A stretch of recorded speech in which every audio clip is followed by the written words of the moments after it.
Hey everybody, how's it going? I decided jump on here while it's fresh in my mind. Just finished the first of the bereavement class that I signed up for, first of 8.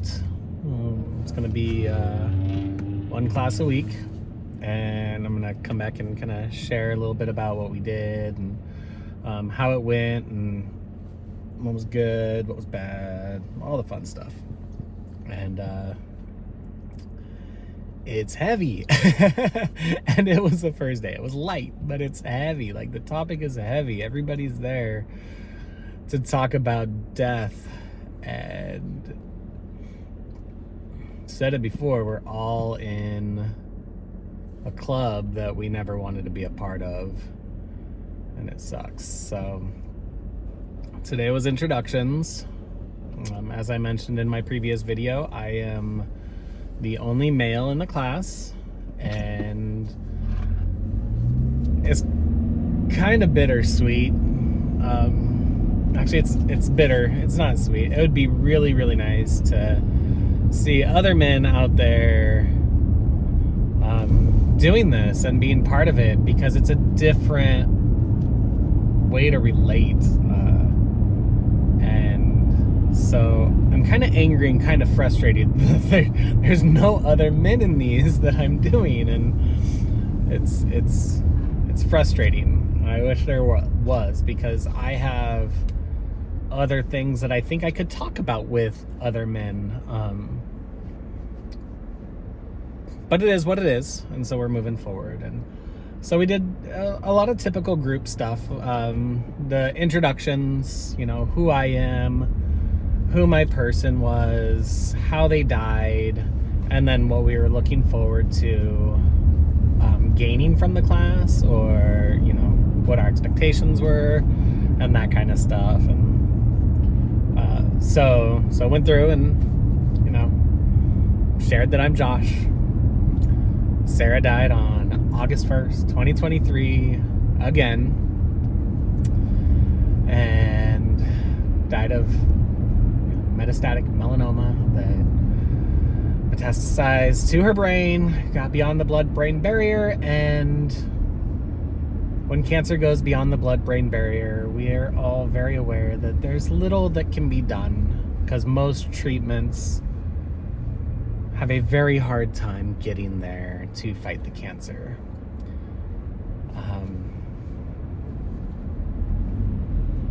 And I'm looking forward to this class, right? I am. I'm looking forward to another set of tools, another group of people that somewhat understand what I'm going through, and I am to get through and to move forward and to cope, and like all of these things that, on the selfish side, I'm so excited about this class. And then the community side of me is very excited for this class, because I'm hoping it'll give me tools that I can share with my kids, with my family, and with everybody in our online community. And I gotta share that. I gotta share that I want to help other people with this information as well.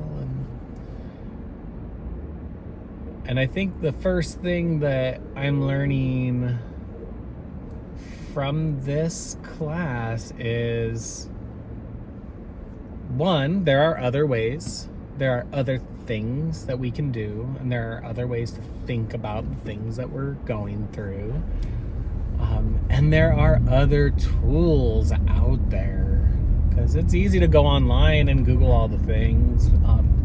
And I think one of the biggest things that this class, this group, is going to help me with, because it does have homework, it's going to help force me to get away from my stubborn side on certain things and try some of those new tools. Like, I don't like journaling. I hate writing. Sarah loved writing, but didn't really like journaling too much.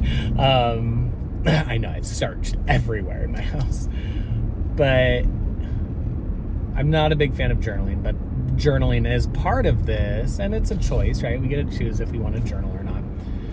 But during the class, we took 5 minutes to pick a prompt and write. And it's amazing because I picked a prompt that I'm pretty well versed in.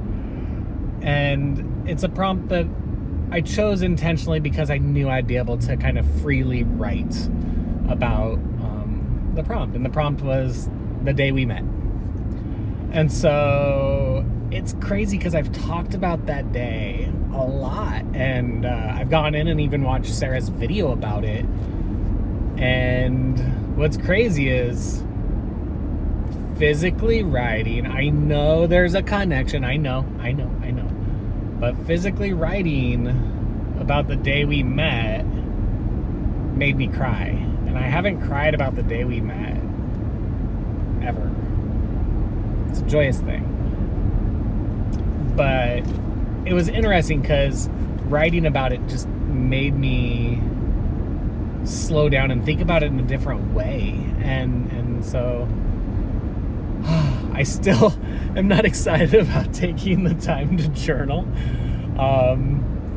Video logs, vlogs have always been my journal. And so through this journey. And so I'm gonna etch out more time to make sure, even if it's just 5 minutes, to make sure that I'm writing down some stuff from these prompts to allow me to slow down and think about it in a slightly different way. So I'm not excited about carving out more time for another task, but I'm excited about what it's gonna do for me. And then another big thing that we're working on, and it was kind of cool to see how there's only 7 participants, and then the 8th person is the bereavement counselor. But there's a memory project that we have the option to do, and I'm so excited to do this. And the memory project that I decided that I'm gonna do is one that I haven't talked about it, but I've talked about like going back and looking at pictures and and it's hard going back into the past and really appreciating some of those things sometimes. And my project that I have chosen to do is going to benefit myself a ton. It's going to benefit my kids a whole lot. And it's going to benefit you guys as well. I'm super, super stoked. I am going to start writing stories or memories. So stories of my memories. I'm going to start writing my memories, and I already did start writing my memories of Sarah, and some of them, because of how my memory works, some of them I'm going to be going through photos from when we met and start from the oldest memories to the newest memories, and I'm going to just start looking at these old photos, and the ones that pop out that immediately first response is joy. Those are going to be my primary stories, and those are going to be the ones that I focus on the most, because I want good memories sitting available in my brain, and I feel like going back and writing stories about those, and then I'm going to edit them too. So I'm going to write out the story kind of freely, quickly, let my thoughts get down, and then I'm going to go back and edit it and make it pretty. And I feel like that process is going to force some of these memories to the forefront and allow some of the harder memories, the ones that I want to be more in the back, that I want to be able to reach out and remember the strength of Sarah in those hard moments. But I want those memories, I want the memories of Sarah dying to be smaller than our reality. And so I feel like this memory project has a lot to offer all of us, but selfishly, and it should be selfishly. It's gonna offer me so much, I think, peace, happiness, joy, and ability to move into that life that I'm working very hard to be in, that I know Sarah would want me to be in, where I am living the best life I can. And so I'm excited. I'm super excited to start this journey. And I'm going to start writing these and individually start sharing them as well. And I'm super excited. And the first one I wrote actually isn't even our first encounters. It was 4 months after we met, and it was our first adventure, and we went to Port Townsend together on a trip to go to Western Washington University, which is the college she was applying for. So I am so excited to share that with you guys. And writing it was emotional. I think emotional is the right word, because I had tears welling up, but I just had all of these smiles and these good feelings, because that was our first road trip. It was our first adventure. It was our first time kind of going off and doing our own thing, and it was really a solidification that regular dating wasn't our thing, and just being together, even if it was in a car for 4 hours, always hand in hand,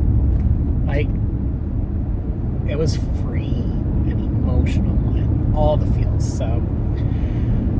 So I've got 2 of those written. They will be coming eventually. If you want to sneak peek at those, sorry, I'm gonna plug this real quick. If you want to sneak peek at those, I'm gonna be sharing all of the stories first with Patreon in there, and then after a while I'll start sharing them out publicly as well. So that's kind of what I think my process is gonna be. And yeah, so, and today's class was eye-opening in different ways, and I think it also validated a very head-on approach that I've taken with grief. The very how we've accepted the reality of death. And when I say we, I mean me and my family. We've accepted the reality of death, and we understand that Sarah is dead, and we are doing so many things, and I am doing so many things to allow myself to go through all of these feels and emotions and struggles in life, and in quite a healthy way. And another thing that it really helped me see is how me sharing in this platform helps others. And I've always known, and it's always been my intention, as we've done YouTube, to build community and to share the good, the bad, and the ugly, and to cry, and whatever comes, here it is, right? It's always been the intent. And so I feel like this group kind of showed me, I think, what others see when they watch these vlogs. I saw a person cry for the first time in front of other people, and I've not really thought too much about what it means when I put myself on camera while I'm crying. I've never really, and there was a sense of like togetherness and validation in my tears, and like when I saw somebody else doing these things, like it made me feel significantly more human and connected to other humans. And I find that it was relieving to see somebody else cry for a similar reason for the first time in front of other people. Like, it takes a lot to do that. It takes some courage. It takes just comfort in the people around you and a realization that everybody else, if they're in your situation, would be crying too. So yeah. So for those of you guys that would like to hear some tips from the class, if you haven't journaled and you have some big feelings, it doesn't have to be just grief, but if you have big feelings about anything, give it a stab. But if you are not a fan of journaling and you want to still try it out because I'm suggesting it, give yourself a time limit and end your writing at the end of that time limit. Unless you're feeling it and you're in a groove, then go for it and just go as long as you want. I'm going to be giving myself a 5-minute time limit, and I don't think I'll be going over it. I think I'm going to cut myself off at that point. I tend to overdo things.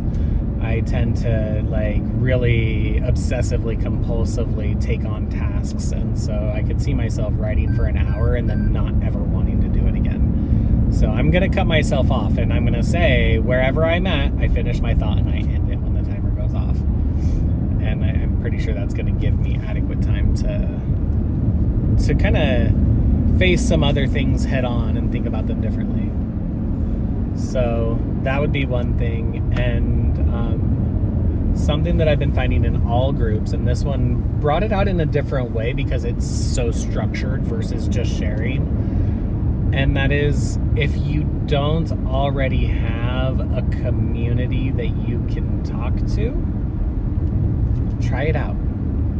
If you try out a community and it doesn't work, try another one. Just give it a few chances to see if there's a place that you can, and know that many of us struggle in these communities to be a part of these communities because it's the club that we don't want to be in. And so I am finding the different communities that I have found myself a part of that I want to stay a part of, because I've found some that I've left. It's really, really beneficial. Even this one, where the age difference between me and the other people is different, the gender is different, and the scenario is different, and the death is different, and it's so different. I think the main thing that's tying me back to it is the structure and the ideas of everything. And there's a couple people in there that have similar scenarios as me, not exactly, but everybody's different. Every death is different, so grieving is different for everyone. So but community in one way or another has been really, really, really, really, really helpful. And I'm seeing that in a different way with this group, talking about these in a structured way, not just sharing what's going on for us, but actually practicing, which I've talked about before, practicing skills and coping with them. And so for this one, the main skill is practicing journaling and kind of taking grief and going with it head on, walking right into it and allowing it. And I think the biggest thing I'm going to leave with, or leave you with from this video is, and I've never really thought about it, but when you are facing grief head on, like This class was an hour and 20 minutes. She said, do some intentional self-care. My mind, the class was the self-care, but when you are facing your grief head on, it's exhausting. It hurts. It's emotional. There's a lot that goes into it. Energy, feels, everything. We put ourselves out there and we put ourselves into it, and into it quite deeply. So she suggested some intentional self-care. So in my grief group last night, we were talking about love languages. So think about what your love language is, and if you are able to do something that meets that love language, I feel like that's going to be the biggest self-care we can do. So if your love language is a gift, get yourself a little gift.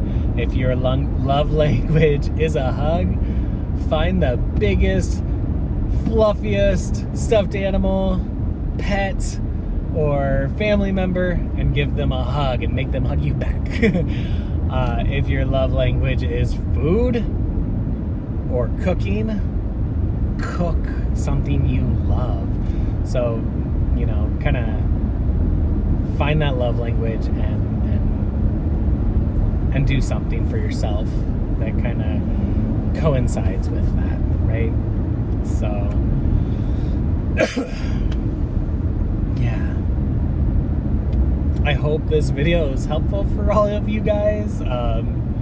These ones are probably, as we're saying, 20 minutes. These ones are going to be a little bit longer and more, I think, informational with a side of how I'm going through it. So, yeah, I think that's that.